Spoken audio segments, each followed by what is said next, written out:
Bismillahirrahmanirrahim. In the name of Allah, who is the most gracious and merciful. आज मैं बालगी के lecture का आगाज रसूल पाक सल्लल्लाहु अलैहि वसल्लम की प्यारी दुआ से कर रहा हूँ। कुल रब्बे ज़िदनी इल्मा। बच्चों, आज का हमारा टॉपिक है level of biological organisation. Level of biological organisation का क्या मतलब होता है? Study of biology at different levels is called biological organisation.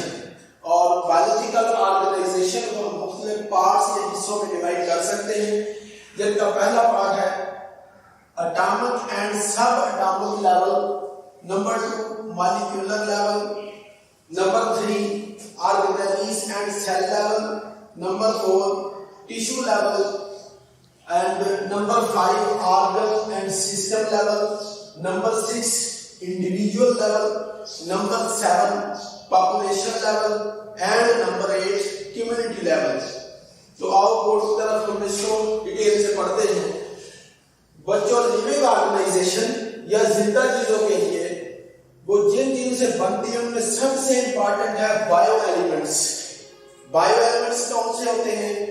The element which is necessary for the life is called bio element. Total जो natural element होते हैं, total natural elements जिनकी तादाद है 92, और 92 में 16 हमारे पास बायो एलिमेंट्स हैं जो किसी भी जानदार की जिंदगी के लिए बहुत जरूरी है। इन 16 को हम दो हिस्सों में डिवाइड करते हैं।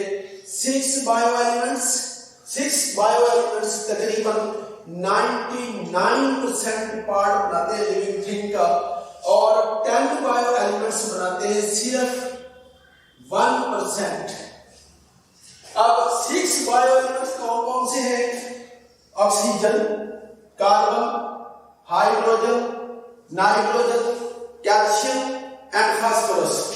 अब अपनी आसानी के लिए इनके लिए कह सकते हैं ओजन कैप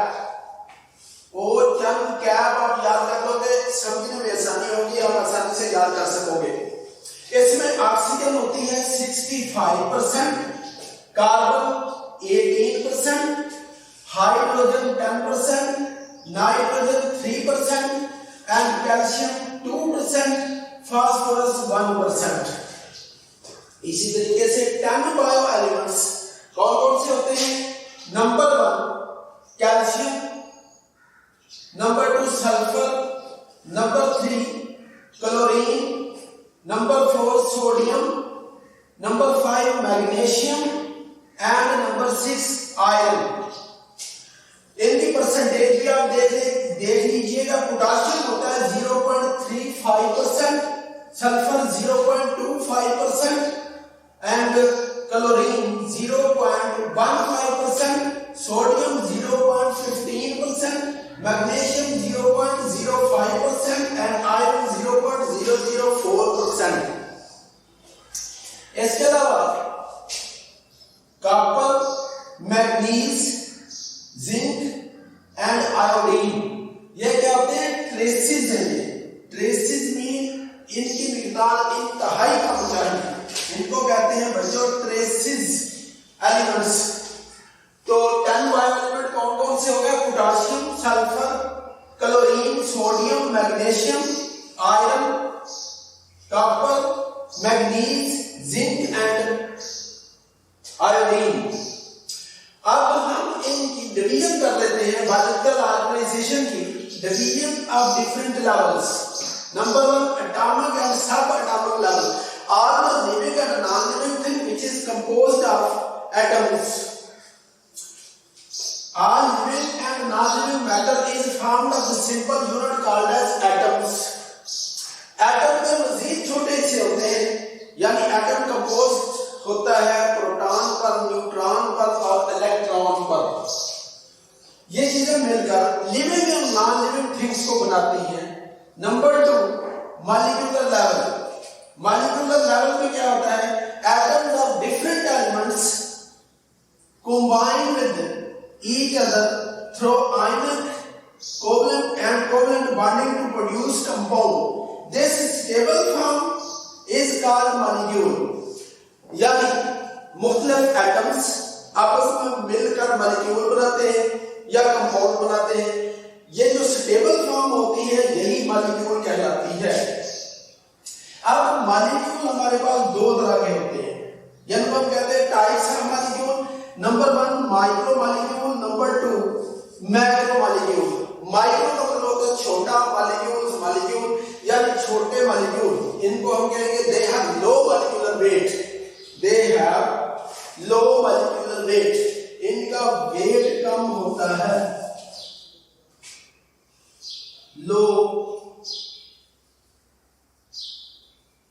मॉलिक्यूलर वेट। और दूसरे थे मैक्रो मॉलिक्यूल जिनका हाई वेट होता है।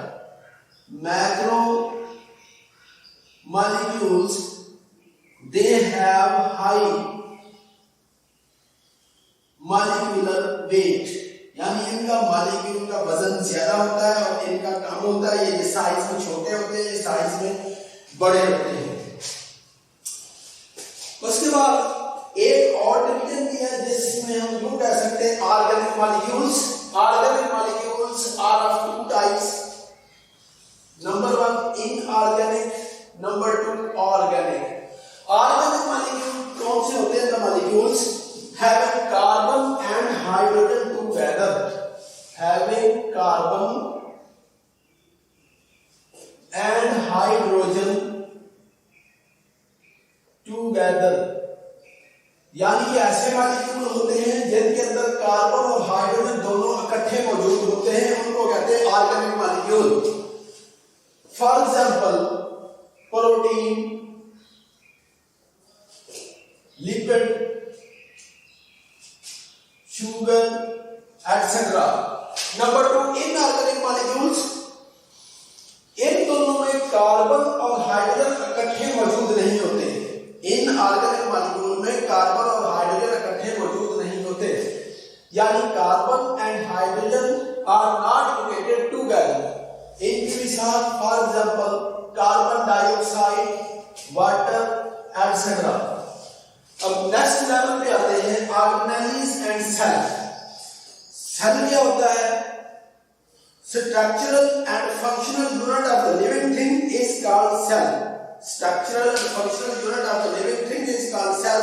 Cell again divided into subcellular particle which is known as organelles. यानी सेल के मजीद छोटे हिस्से होते हैं जिनको हम ऑर्गेनेली कहते हैं। तो आप बोर्ड की तरफ डेफिनेशन देख लें।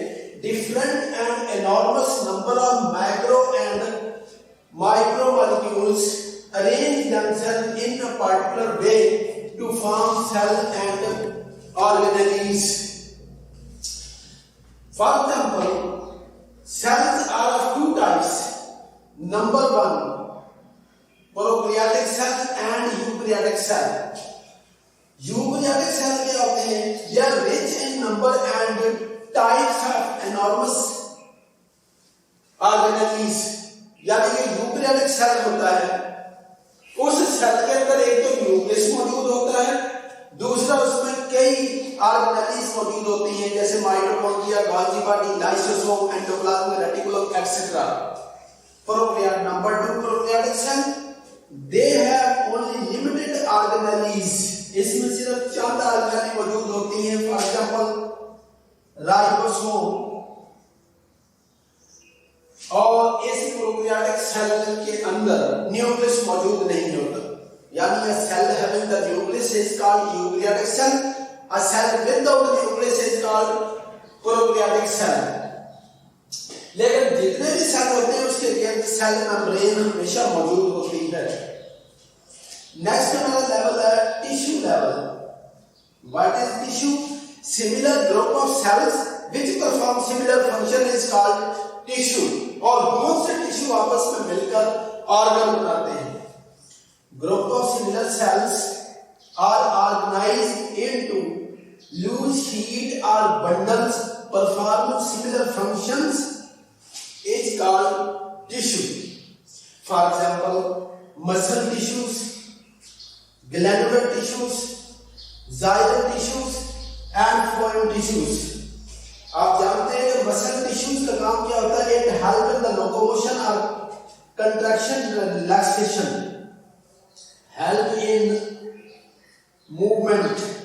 Glandular tissue secrete secretions. Number 3, xylem tissues, they conduct water and minerals from the soil.